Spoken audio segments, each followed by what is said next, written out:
படித்திருக்கிறேன், வேதக்காரர்களிடம் கேட்டிருக்கிறேன், எந்த வீட்டில் பெண்கள் முடியை திறந்து வைத்திருக்கிறார்களோ அந்த வீட்டில் காசான மலக்குகள் வருவதில்லை.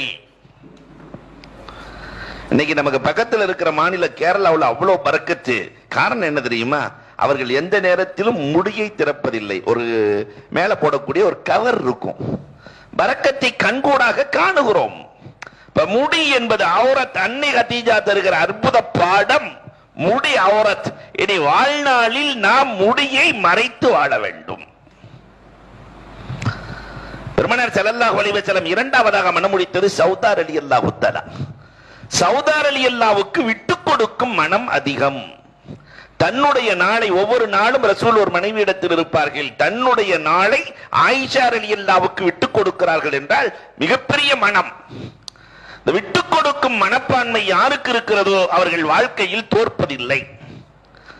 அலி ரலியல்லாஹு தஆலா அபூபக்கர் ரலியல்லாஹுவுக்கு எவ்வளவு மனசு தெரியுமா விட்டு கொடுக்கிற மனசு? ரசூலுல்லாஹ் உறங்கி கொண்டிருக்கிறார்கள், வீட்டுல போய் கதவை தட்டி உள்ள போகணும். அலி ரலியல்லாஹு சொன்னாங்க, உலகத்திலேயே சிறந்த மனிதர் அபூபக்கர், நீங்க தான் கதவை தட்டணும்னு. அபூபக்கர் ரலியல்லாஹு சொன்னாங்க, நான் தட்ட மாட்டேன். கைருல் ரிஜால், உலகத்திலேயே சிறந்த மனிதர் யார் தெரியுமா? கைருன் நிசாவை மனமுடித்தவர். கைருன் நிசா யாரு? சிறந்த பெண்மணி ஃபாத்திமா. ஃபாத்திமாவை எனக்கா கொடுத்தாங்க?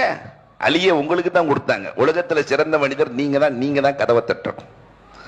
அலி ரலியல்லாஹு சொன்னாங்க, சொர்க்கத்தில் முதலில் திறவுகோலை உங்கள் கையில் தான் கொடுக்கப்படும், நீங்கள் தான் கதவை தட்டணும். அபூபக்கர் ரலியல்லாஹு சொன்னாங்க, சொர்க்கத்துக்கு நிறைய பேரை அழைத்து செல்பவர் அலி என்று சொன்னார்கள், அதனால் நீங்கள் தான் கதவை தட்டணும். ஜிப்ரீலே இறங்கிட்டாங்க, ரசூலே ஒரு காலத்தில் அவங்க கதவை தட்ட மாட்டாங்க, நீங்களே போய் கதவை திறந்து விடுங்கள். என்ன வாழ்க்கை வாழ்ந்திருக்கிறார்கள். ஒருவரை ஒருவர் உயர்த்தி பிடித்த சூழல்.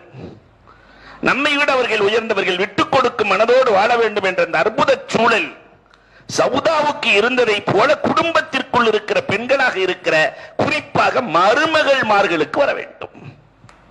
விட்டுக் கொடுக்கும் மனம் வந்துவிட்டால் அந்த இல்லம் வாழ்க்கையில் தோற்கவே தோற்காது. மூன்றாவது பெண் ஆயிஷா ரலியல்லாஹு தஆலா, கல்வியின் தேடல். அல்லாஹு அக்பர். ஆயிஷா ரலியல்லாஹு தஆலா தானும் கல்வியை தேடினார்கள், கல்வியை சமூகத்திற்கு கொடுத்து கொண்டே இருந்தார்கள்.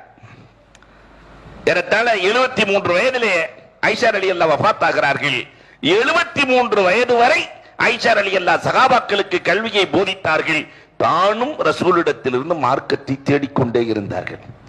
அதான் உர்வா ரலியல்லாஹு தஆலா, ஹதீசுக்கலை வல்லுனர் உர்வா, ஆயிஷா ரலி அவர்களே, நீங்க பெரிய கல்விமான், ஆச்சரியம் இல்ல, ரசூலின் மனைவி. நீங்க பெரிய கவிஞர், ஆச்சரியம் இல்ல, அபூபக்கர் ரலியல்லாஹு கவிஞர், அவர்களுடைய மகள். ஆனா மருத்துவம் செய்கிறீர்களே எப்படி? இதுவும் ரசூல் கொடுத்த பிச்சை தான். ஆயிஷாவை போல மருத்துவத்தை அகிலம் கண்டதில்லை. அந்த வழியாகத்தான் நம்முடைய பாட்டிமார்களுக்கு சில வைத்தியம் தெரிந்தது. இன்றைக்கு பாட்டிமார்கள் கூட சமூகத்தில் ஒதுக்கப்பட்டு விட்டார்கள். அல்லாஹு அக்பர். மருத்துவம் செய்கிறீர்கள். ஆயிஷா சொன்னாங்க, அல்லாஹ் மனிதனை படைக்க 2 மூலப்பொருளை தேர்வு செய்தான். இந்த பூத உடலை படைக்க மண்ணை எடுத்தான். ஹலக்னல் இன்சான மின் தீன். மண்ணால் உடல் படைக்கப்பட்டது. இந்த உடலுக்கு நோய் என்றால் மண்ணில் மருந்து இருக்கிறது. வைத்த வலியா, தலைவலியா, இடுப்பு வலியா, கால் வலியா?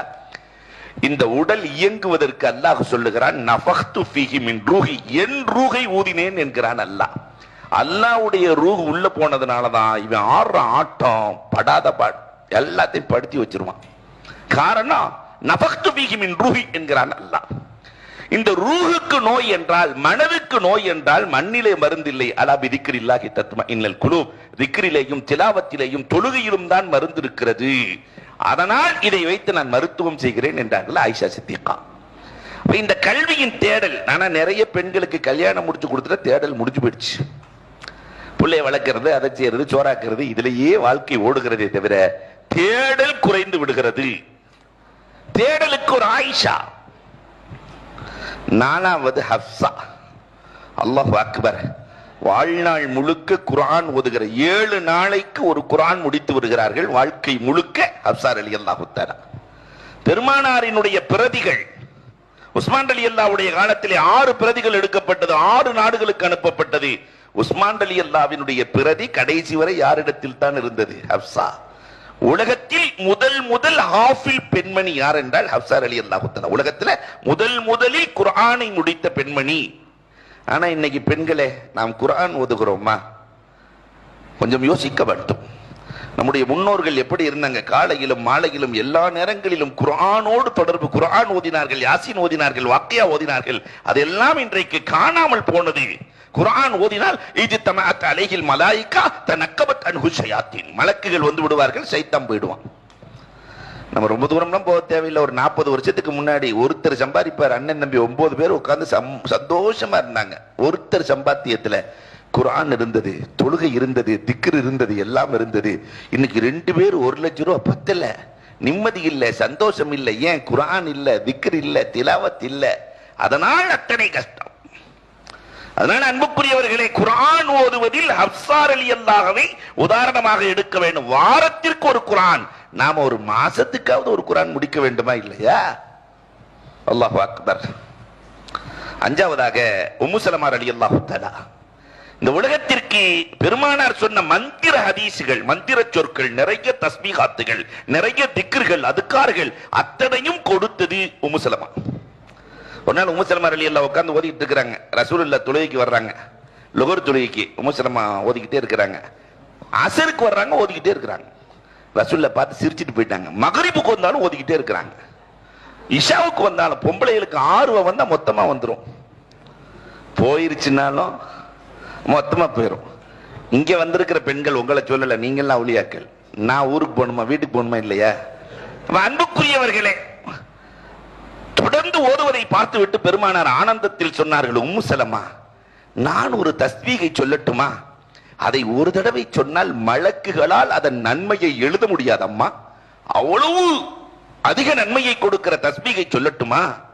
சுப்ஹானல்லாஹி வ பிஹம்திஹி அதத ஹல்கிஹி வரிதா நஃப்ஸிஹி வஸினத அர்ஷிஹி வமிதாத கலிமாத்திஹி. இது போன்ற மந்திர சொற்கள் இந்த உம்மத்திற்கு கிடைத்தது யார் மூலமாக? உம்மு ஸலமா ரலியல்லாஹு தஆலாவின் மூலமாக கிடைக்கிறது. 6வதாக ரசூலுடைய மனைவியில உம்மு ஹபீபா ரலியல்லாஹு தஆலா. கணவனின் மீது பாசம், பெற்றோர் மீது பாசமா, கணவனின் மீது பாசமா? இன்னைக்கு இருக்கிற நம்முடைய மனைவிமார்கள்ட்ட கேட்டாக்கா, கணவனுக்கு 2ஆம் தர அந்தஸ்து தான். முதல்ல தன்னுடைய தாய் தகப்பன், தன்னுடைய அண்ணன் தம்பி, அக்கா தங்கச்சி எல்லாம் முடிச்சதுக்கு பின்னாடி கணவனின் மீது லேசா ஒரு பாசம். அதுக்கு பின்னாடி அவங்க அண்ணன் தம்பி, அவங்க அக்கா தங்கச்சி வானா என்ற இந்த ஒதுக்கி தள்ளுகிற இந்த சூழலில் நிறைய பேர் சிரிக்கிறத பார்த்தா நடக்கிற மாதிரியே தெரியுது. அப்ப அன்புக்குரியவர்களே, உம்மு ஹபீபா ரலியல்லாஹு தஆலாவினுடைய கணவர் ரசூலுல்லாஹ், தகப்பனார் யார் தெரியுமா? Abu Sufyan. Abu Sufyan Quraishi குல தலைவர். அபூ சுஃபியான், அல்லாஹு அக்பர், இஸ்லாத்துக்கு வரல.